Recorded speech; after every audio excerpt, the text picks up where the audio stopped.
चौपाल रे सब बड़ा बडेरा, सब बड़ा बडेरा वो जी, सब लोग लगाया वो जी, टाबरिया ने समझा वो जी।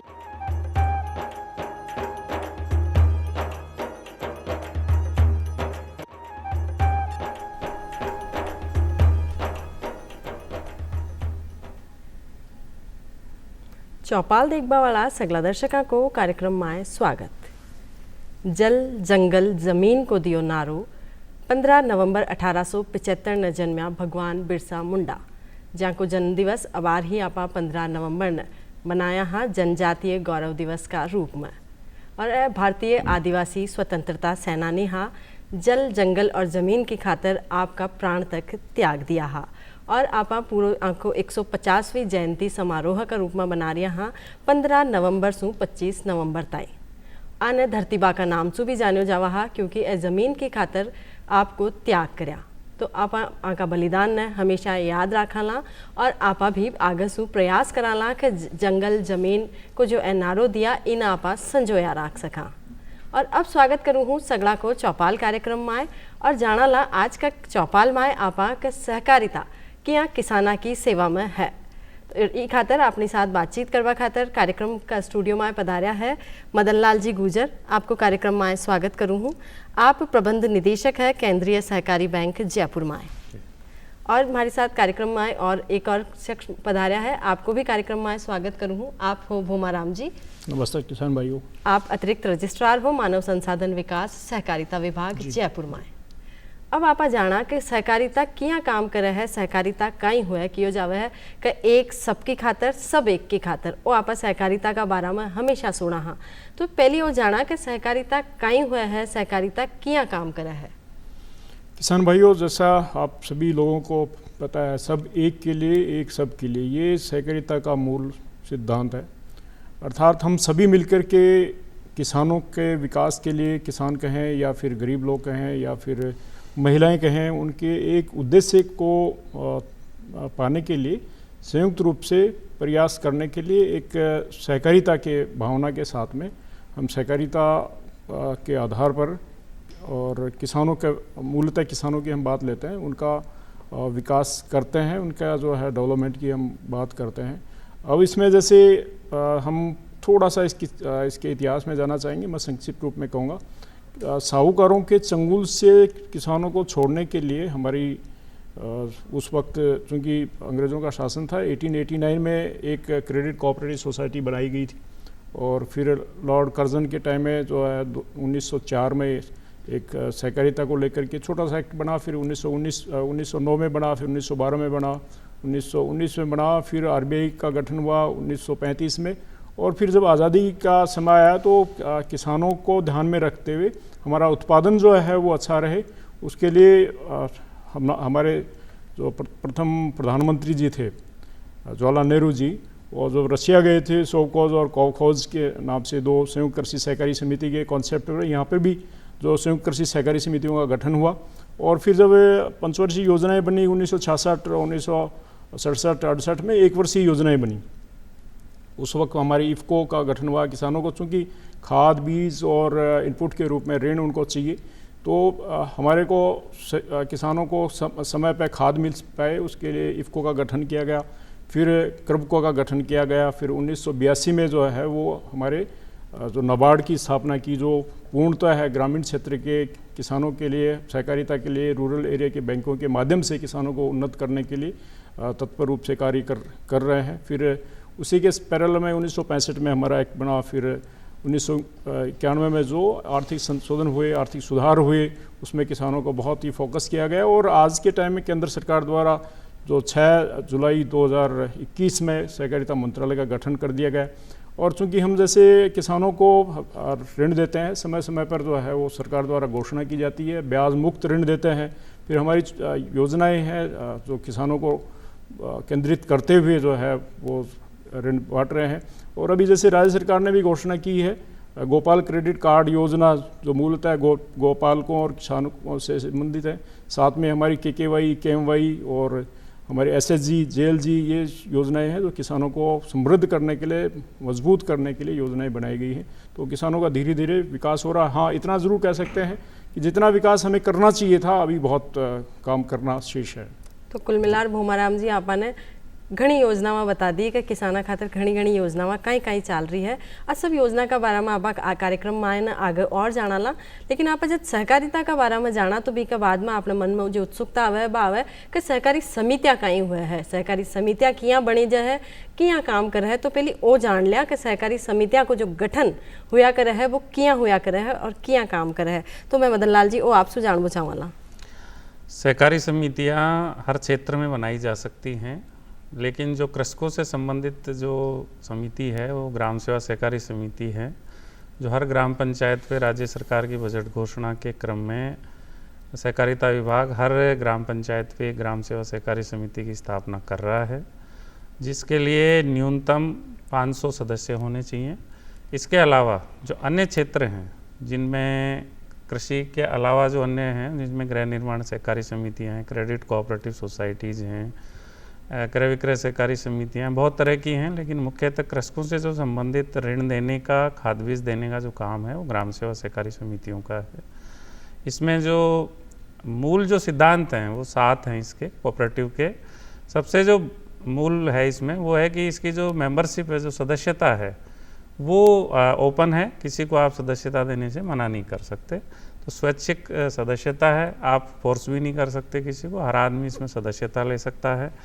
इसके अलावा उसकी आर्थिक भागीदारी होती है। वो जो कृषक है या सदस्य है सहकारी समिति का, वो समिति से ऋण प्राप्त करता है, समय पे उसको लौटाता है। तो जैसा अभी सर ने कहा कि हम 0% पे जो कृषकों को सहकारिता क्षेत्र में ऋण दे रहे हैं ग्राम सेवा सहकारी समितियों के माध्यम से, उसमें समय पे वो लौटाता है, तभी उसको लाभ मिलता है। इसी प्रकार से हम समय समय पे इनके जो संचालक मंडल हैं उनका शिक्षण, प्रशिक्षण इसकी भी व्यवस्था करते हैं। साथ ही जो सदस्यत्व की भागीदारी बढ़ाने के लिए हम प्रचार प्रसार भी करते हैं। जो एक अन्य सिद्धांत है सहकारिता का वो ये है कि सहकारिता आपस में भी सहकारिता करें। जैसे कोई समिति मान लीजिए किसी चीज़ की प्रोसेसिंग कर रही है या कोई समिति ऋण दे रही है, कहीं कोई प्रोडक्ट फेमस है, जैसे मान लीजिए धनिया है, तो वो वहाँ की क्रय विक्रय सहकारी समिति यहाँ के कॉन्फेड से आपस में टाई अप करके या एक दूसरे का सहयोग करके उन चीज़ों को विपणन में भी काफ़ी सहयोग प्रदान करती है। तो कुल मिलाकर मोटा मोटा 7 सिद्धांत है जहाँ के ऊपर सहकारी समितियाँ काम करे है। और आपने वो भी बता दिया कि सहकारी समितियाँ कहीं हुए है। लेकिन एक बात बताऊँ, आबार जो सप्ताह चल रही है अखिल भारतीय सहकारी सप्ताह 14 तारीख से 20 तारीख तक चल रही है शायद, तो वो कहीं है, हर साल मनायो जावे है, लेकिन ई बार कहीं खास है, कहीं नयो है किसाना खातर। किसान भाइयों, जैसा मैंने बताया, सब एक के लिए एक सब के लिए, ये मूल सिद्धांत के साथ में पूरे देश में 14 नवंबर से लेकर के 20 नवंबर तक सहकारिता सप्ताह आयोजित किया जाता है। और चूँकि जैसा कि आपने सुना होगा कि 2022 तक, चूँकि 22 चला गया है, किसानों की आय दुगुनी किए जाना था और साथ में हमें 2047 तक हमारे देश को विकसित राष्ट्र बनाना है और सहकारिता से समृद्धि केंद्र सरकार का एक नए पहले हैं। तो सहकारिता को केंद्र मानते हुए और 14 तारीख से लेकर के 20 तारीख तक, क्योंकि हर दिन के एक थीम दिया हुआ है। जैसे आज का थीम था सहकारी संस्थाओं के मध्य मजबूती किए जाने को लेकर के सहकारिता। कल का थीम है गरीब, किसान और युवा वर्ग और महिलाओं के लिए सहकारिता। तो ये थीम आज और कल के हैं, ऐसे ही हर दिन के थीम दिए हुए हैं। अब की बार जो कल हम ऑर्गेनाइज कर रहे हैं, माननीय जो हमारे दिलीप सिंघानी जी सर हैं, इफ़को के जो चेयरमैन है केंद्र पूरे देश के, वो पधार रहे हैं। हमारे सहकारिता मंत्री महोदय जो हैं वो भी आ रहे हैं। हम एक राज्य स्तरीय फंक्शन कर रहे हैं और हमारा जो सहकारिता संघ है, सहकारिता फेडरेशन है, उसका कल ऑर्गेनाइज कर रहे हैं। कल 11:30 बजे जो है हम फंक्शन कर रहे हैं। एक तरह से ये हमारा नया स्टेप है। साथ ही सभी जितने भी हमारी सहकारी संस्थाएं हैं उनको समस्त को निर्देशित किया है कि वो पूरा 7 दिन पूरा सहकारिता सप्ताह पूरे जोश खरोश से मनाएं, जनता तक जो है हमारी ये बात पहुंचाएं कि हम सहकारिता के माध्यम से किसानों का कैसे विकास कर सकते हैं, युवाओं का कैसे विकास कर सकते हैं, गरीबों लोगों का कैसे उत्थान कर सकते हैं। चूँकि अंतर्राष्ट्रीय सहकारिता दिवस भी मनाया जाता है जुलाई के प्रथम शनिवार को, और सहकारिता सप्ताह भी ऑर्गेनाइज किया जाता है, तो इस अलग अलग डेट को थीम्स के माध्यम से हम इसको ऑर्गेनाइज कर रहे हैं और पूरे जोश खरोश के साथ कर रहे हैं जी। तो कुल मिलाकर सहकारिता को जो बात है कि वास्तव में सबकी खातर है जी। महिलावां खातर आगी, टाबरा खातर आगी, किसाना खातर आगी, सबकी खातर सहकारिता क्यों कर रही है। तो ई के साथ ही जब सहकारिता की बात चले तो आप सबसे ज़्यादा सहकारिता का नाम आता है जो मन में आवा है वो है कि मैंने ऋण मिलसी तो खटर सु मिलसी कोऑपरेटिव बैंका सु मिलसी। गाँव में सबसे ज़्यादा चर्चा इसमें चालिया करे कि छोटो मोटो कोई काम हुआ है, किसान भाई की कोई फसल हुआ है, बीज लानो हुआ है, तो बिना जब लोन चावे ऋण चावे तो वो सबसे पहली जावे है कोऑपरेटिव बैंका का करना। तो सबसे पहले वो जान लिया कि जो एक मायने ऋण हुआ है वह कस्या हुआ है, किया लिया जावे है। जहाँ तक ग्रामीण क्षेत्र में ऋण का प्रश्न है तो सहकारी जो बैंक हैं वो एक अल्पकालीन फसली ऋण है वो तो देते हैं ग्राम सेवा सहकारी समितियों के माध्यम से जो इनकी सदस्य संस्थाएं हैं। इसके अलावा जो अन्य आवश्यकताएं हैं जैसे मध्यकालीन ऋण है, दीर्घकालीन ऋण है, वो बैंक अपनी शाखाओं के मार्फत वितरण करता है, जिसमें मुख्यतः जो किसानों से संबंधित जो योजनाएं हैं उसमें जैसा मैंने बताया अल्पकालीन फसली ऋण है जो दोनों फसलों के लिए मिलता है। समय पे यदि चुकाता है तो किसान को किसी भी तरह का ब्याज नहीं देना पड़ता, राज्य सरकार उसका जो ब्याज है वो वहन करती है। इसके अलावा जो ज़मीन है उसको रहन करके हमारे यहाँ कृषक समृद्धि योजना KSY, कृषक संबल योजना, कृषक कल्याण योजना, ऐसे खूब सारी तरह तरह की उसकी आवश्यकता के अनुसार स्कीमें हैं जिसमें उसकी ज़मीन को रहन करके हम उसकी दीर्घकालीन और मध्यकालीन आवश्यकताओं के लिए ऋण देते हैं। जहाँ तक ब्याज दर का प्रश्न है, अल्पकालीन फसली ऋण की 0% है और इनकी ब्याज दर लगभग 10% से 11% के आसपास है। जिनमें दीर्घकालीन जो ऋण है उसमें राज्य सरकार द्वारा बजट घोषणा में इस बार 7% सब्सिडी का भी प्रावधान किया गया है। तो इफ़ेक्टिवली किसान को लगभग 4 से 5% का ही ब्याज देना पड़ता है। इसके अलावा जो खेत है किसान का, यदि उसमें वो अपना आवास बनाता है तो उसके लिए 50 लाख रुपए तक के ऋण की व्यवस्था की गई है। उसमें भी उसको लगभग 4% के आसपास ब्याज पड़ता है सब्सिडी के बाद। अन्य जो उसकी आवश्यकताएं हैं वो चाहे ग्रीन हाउस लगाए, चाहे घर बनाने के अलावा भैंस पालन है या गाय पालन है, जैसा सर ने बताया कि इस बजट घोषणा में करीब 5 लाख जो गोपालक या पशुपालक हैं उनको हम 1 लाख रुपए तक का इंटरेस्ट फ्री लोन देंगे, यानी उनको किसी भी तरह का ब्याज उसमें जो पशुपालक है उसको नहीं देना है। सारा ब्याज का भार जो है राज्य सरकार वहन करेगी। उसको 1 साल में अपना जो लोन है वापस समय पे चुकाएगा तो अगले साल उसको पुनः मिल जाएगा। ये 5,000 करोड़ का जो लोन है वो 5 लाख लोगों को देने का इस बार की बजट घोषणा है। तो यदि आप देखेंगे तो पाएंगे कि जो कृषक की हर तरह की आवश्यकता है, उसकी अल्पकालीन हो, मध्यकालीन हो, दीर्घकालीन हो, घर बनाने की हो या उसको अन्य ट्रैक्टर की हो या कोई कुआं है या बोरिंग है, इसके अलावा फेंसिंग का है या अन्य कोई जो कृषि और कृषि के इतर भी जो उसकी आवश्यकताएं हैं उनकी पूर्ति सहकारी बैंक, भूमि विकास बैंक और हमारी जो समितियां हैं वो लगातार कर रही हैं और राज्य सरकार इसमें भरपूर सब्सिडी दे रही है। इसका पूरा फ़ायदा हम किसानों को दे भी रहे हैं और किसानों से भी आग्रह है, आपसे भी आग्रह है भाइयों कि आप लोग भी, हम लोग प्रचार प्रसार करते हैं लेकिन फिर भी यदि किसी तरह की कोई परेशानी है तो आप लोग हमसे संपर्क कर सकते हैं, हमारी शाखा में कर सकते हैं, हमारा हेड ऑफिस है जयपुर में, वहाँ कर सकते हैं।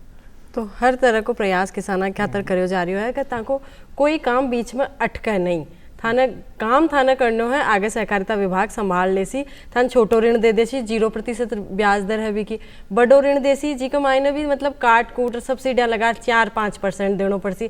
जे मकान को नहीं है खेता माए चाहे या घर को नहीं है तो थाने मकान बनाबा को ऋण दे देसी, छोटा मोटा थाने बीज बाज लियाबा को ऋण दे देसी, थाने अगर वह तारबंदी करानी है तो ऋण दे देसी, नई तकनीका के साथ खेती करनी है, ग्रीन हाउस लगाना है तो थाने ऋण दे देसी। तो काम था को अटक सी को नहीं, तो आगो आगे काम करना। लेकिन एक पाछे बात आवे जब ऋण तो थे ले लियो लेकिन ऋण चुकाबा की बारी आवे, कई बार कहीं हुआ है कि कोई टाइम फसल अच्छी को नहीं हुई या फिर कहीं हुआ कोई टाइम बरखा ज़्यादा होगी या आपा फसल का नहीं कोई कारण से ध्यान को नहीं दे पाया, तो कुल मिलाकर फसल अच्छी को नहीं हुई। और फसल अच्छी को नहीं हुई तो किसान भाई ऋण चुकासी कटसू, क्योंकि सारी बात तो डिपेंड भी की आई पाई कराया कभी कि फसल अच्छी हो सी जदी वो ऋण देसी। तो जब कोई कारण से कई बार मांगे किसान भाई अगर ऋण को नहीं चुका पावे टाइम पर तो बी की खातर कई प्रावधान है। देखो, जैसा मैंने अभी आपको बताया, सभी किसान भाइयों की जानकारी में भी लाना चाहूँगा कि जो भी हमारा ऋणी किसान है उसका हम बीमा करते हैं। किसी भी प्राकृतिक आपदा से या कोई एक्सीडेंट में दुर्भाग्यवश किसी की मान लीजिए मृत्यु हो जाती है तो हम उसको 10 लाख रुपए तक का उसका दुर्घटना बीमा करते हैं। इसके अलावा जो हमारा बैंक का लोन है उसके लिए हम उसका जीवन सुरक्षा बीमा योजना है हमारी, बहुत कम प्रीमियम पे 243 रुपये पे हमारा दुर्घटना बीमा होता है। और इसके अलावा 2 रुपये पर 1000 पे हमारा लाइफ इंश्योरेंस है। संभवतः अन्य कोई भी बैंक इस तरह की जो स्कीमें हैं वो नहीं चलाता। तो ये तो हुई, मान लीजिए किसान की डेथ हो गई और वो नहीं चुका पाया तो इंश्योरेंस से उसका पैसा हम वसूल करते हैं। मान लीजिए कि वो अन्य किसी कारण से नहीं चुका पाया तो अभी राज्य सरकार ने एक मुश्त समझौता ऋण योजना चालू कर रखी है, जिसमें किसी भी जो कारण आपने अभी बताए कि कोई प्राकृतिक कारण हैं या कोई अन्य कारण जिसकी वजह से फसल खराब हो गई या कोई बीमार हो गया या अक्षम भी हो गया, उसको भी इस बार इन्होंने कवर किया है। उसके लिए जो दंड ब्याज वसूली चार्ज हैं वो सब माफ़ किए हैं और बहुत कम रेट पे, मतलब जो हमारा लैंडिंग रेट है उससे भी कम रेट पे हमने एक मुफ्त समझौता ऋण योजना चला रखी है। तो जो भी इस तरह के केसेस हैं उसको हम खुद भी आइडेंटिफाई कर रहे हैं और किसानों से भी आग्रह है कि इस योजना का ज़्यादा से ज़्यादा लाभ उठाएं, जिससे क्या होगा कि जो बैंक का जो एनपीए है वो भी कम होगा और वो खुद भी अपना जो साख चक्र है उसमें वापस जुड़ के और अन्य बैंकों से और कोऑपरेटिव बैंकों दोनों से ऋण का लाभ ले सकेंगे। देखो, दो जो बताई इन्होंने एमडी साहब ने, एक तो दुर्घटना बीमा योजना और जीवन सुरक्षा बीमा योजना, क्योंकि उस पर भी राज्य सरकार की घोषणा अनुसार जो है वो यदि समय पर नहीं चुका पाता तो राज्य सरकार मदद करती है।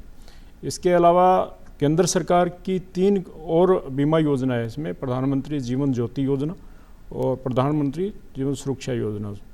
तो एक में तो जो चूँकि प्रीमियम 440 रुपये है प्रधानमंत्री जीवन ज्योति में, और प्रधानमंत्री जीवन सुरक्षा बीमा योजना में मात्र 20 रुपये है और उसमें किसान को 2 लाख रुपए तक कवरेज है।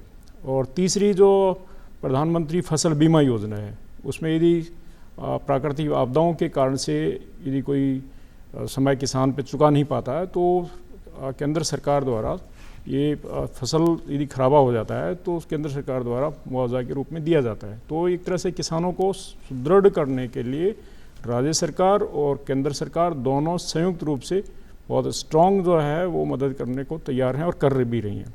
कुछ योजनाओं को मैं और एलोबरेट करूं, 1-2 योजनाएं जैसे हमारी KKY किसान कल्याण योजना है जिसमें 10 लाख तक का लोन मिलता है। साथ में हमारे जो महिलाओं के लिए जॉइंट लायबिलिटी ग्रुप है उसमें भी 50-50 हज़ार रुपये एक महिला को मिलता है, 4 व्यक्तियों का एक समूह होता है। JLG हो गया joint liability group, SHG self help group, और राजीविका के रूप में भी बहुत ही सुदृढ़ ढंग से महिलाओं को एक राजीविका का गठन करके उसमें भी उनको महिला निधि नाम से एक नया बैंक जो है गठन हुआ है। उस क्योंकि वो भी सहकारिता को के माध्यम से और इंडिपेंडेंट दोनों तरह से जो है वो महिलाओं के उत्थान के लिए काम कर रही। तो ये भी एक तरह से महिलाओं के और किसानों के लिए सपोर्ट करने के लिए ही एक तरह से कंपोनेंट है। एक और जो योजना सुनवाने मिल रही है कि सहकारिता सु समृद्धि, तो बा कहीं है कि सहकारिता का माध्यम से किसान भाई तक समृद्धि पुगाई जावेली। किसान भाइयों, जैसा मैंने बताया कि 6 जुलाई 2021 को माननीय केंद्रीय सहकारिता मंत्री श्री अमित शाह की को जो है इसमें सहकारिता मंत्री के रूप में कार्यभार दिया गया है और पूरे जोश के साथ में सहकारिता आंदोलन को जो है मजबूत किए जाने के प्रयास किए जा रहे हैं। सहकारिता से समृद्धि के लिए 54 नए नवाचार के रूप में नए स्टेप्स लिए गए हैं, जिसमें मुख्यतः 18 नए स्टेप्स हैं जिनका मैं 1 बाय 1 बताना चाहूँगा। पहला स्टेप ये लिया है कि जो हमारे बायलॉज हैं, उपनियम है सहकारी समितियों को, उसमें संशोधन किया गया है। जो पहले हम चूँकि ऋण देना, ऋण बांटना और साथ में खाद बीज का ही काम कर सकते थे, अब सहकारी समितियाँ मल्टीपर्पज़ जो है वो काम करेंगी। मल्टीपर्पज़ रूप से जैसे आपके करीब 300 सेवाएं जो है वो ई सर्विसेज जो हैं वो दे जा सकती हैं। दूसरा स्टेप है कि हमारी जितनी भी सहकारी संस्थाएं हैं उनका डेटाबेस तैयार किया जा रहा है। जितने भी पूरे राज्य में, पूरे देश में जितने भी सहकारी संस्था हैं उनका एक डेटाबेस तैयार होगा। हम एक क्लिक पे कौन सी सहकारी संस्था कहाँ है, क्या कर रही है, तो उसका हम पॉलिसी बनाने में हमारे के लिए मददगार होगी। तीसरा, हमारी जो सहकारी समितियां हैं उनका कंप्यूटराइजेशन किया जा रहा है। ग्राम सेवा सहकारी समितियां, समस्त सहकारी समितियां पूरे देश में लगभग 96,000 सहकारी समितियां अभी तक हो चुकी हैं। पहले 63,000 सहकारी समितियों को लिया गया था कि इतनी सहकारी समितियों को कंप्यूटराइज किया जाना है। हमारे राज्य में 8,282 ग्राम सेवा सहकारी समितियों को कंप्यूटराइजेशन का कार्यक्रम अभी चल रहा है। साथ में हमारे जितनी भी ग्राम सेवा सहकारी समितियां हैं इसमें पैक्स एज CSC अर्थात कॉमन सर्विस सेंटर के रूप में डेवलप कर रहे हैं। अब हमारे जैसे ग्राम सेवा सहकारी समितियाँ खाद बीज और ऋण के अलावा हमारे वहाँ पे छोटे जैसे काम जैसे बिजली के बिल जमा कराने हैं या फिर जैसे कोई पासपोर्ट से संबंधित आवेदन पत्र लेना है, आधार कार्ड बनाना है, ऐसी 300 सेवाएं जो हमारी ग्राम सेवा सहकारी समितियां दे पाएंगी। ऐसे ही हमारे 3 ऐसी समितियां जो नेशनल लेवल पर गठन की जा रही हैं, जिसमें एक तो जैविक सहकारी समिति नेशनल लेवल पे होगी। जैविक जैसे हम ऑर्गेनिक उत्पादन कर सकते हैं, जैसे मैं नाम लूँ कुछ किसानों का, जैसे सीकर में संतोष पचार है, मोटाराम जी हैं, वो जैविक उत्पादन कर रहे हैं। कुछ किसान हमारे इजराइल भी गए हैं, वहाँ से भी देख करके काम कर रहे हैं। तो ऐसे किसान जो जैविक उत्पादन कर रहे हैं वो यदि उसका एक हमारी राष्ट्रीय स्तर की जो समिति से जुड़ना चाहें तो जुड़ सकेंगे। ऐसे ही हमारे ग्राम सेवा सहकारी समितियां या कोई भी सहकारी समितियां यदि एक्सपोर्ट का काम करना चाह रही हैं और एक्सपोर्ट से समिति से जुड़ना चाहें तो वो हमारे नेशनल लेवल पर एक सहकारी जो समिति बन रही है, अभी उसका मेंबरशिप का कार्यक्रम गोइंग ऑन है, तो उसमें भी वो उसके मेंबर बन के एक्सपोर्ट का भी यदि काम करना चाहें तो कर सकते हैं। ऐसे किसान भाई उससे जुड़ करके अपना काम कर सकते हैं। ऐसे ही खाद से बीज से संबंधित जो ऑर्गेनिक बीज या फिर कहें कि जो प्रमाणित बीज है वैसी समिति नेशनल लेवल पर उसके भी मेंबर बन सकती हैं। पैक्स एज FPO अर्थात जैसे जो फार्मर्स प्रोड्यूसर ऑर्गेनाइजेशन होता है, ऐसे ही हमारी समितियां या ऐसे ही हमारे जो किसान जो फार्मर प्रोड्यूसर ऑर्गेनाइजेशन बनाना चाहें वो बना सकते हैं। जैसे अभी राज्य में 18 अलग अलग ब्लॉक्स में जो है पैक्स एज FPO के रूप में गठन किया गया है और उसको ये देखा गया है कि जैसे मथानिया में मिर्च है, आपके इसबगोल होता है, आपके सोजत की मेहंदी है और धनिया है या फिर मेथी है या फिर अलग अलग एरिया में, जैसे माननीय मुख्यमंत्री जी की घोषणा पिछली बार की कि एक ज़िले में एक उत्पादन हो, तो ऐसे ही हर ज़िले में एक यूनिक प्रोडक्ट होती है और चूँकि किसान ही प्रोडक्शन करता है तो ऐसे किसान जो इस टाइप का काम करते हैं तो इस समिति के सदस्य बन के और एक्सपोर्ट का और प्रमाणित बीज वाली समिति का और ऑर्गेनिक समिति का मेंबर बन सकते हैं। ऐसे ही विश्व का सबसे बड़ा गोडाउन हमारे देश में हो, इसके लिए हमारे जो गंगानगर में गमूड़ वाली समिति का प्रथम रूप से चयन किया गया है। पहले ये था कि एक ज़िले के अंदर एक समिति का चयन हो। तो गोडाउंस के चूँकि हमारा जो उत्पादन है, किसान भाई का जो उत्पादन है वो साहूकार से कहें या फिर कहें कि वो उसको नीड होती है पैसे की तो उसको तत्काल बेच दे देता है, तो बेचने के कारण से उसको पूरा फ़ायदा नहीं मिल पाता है।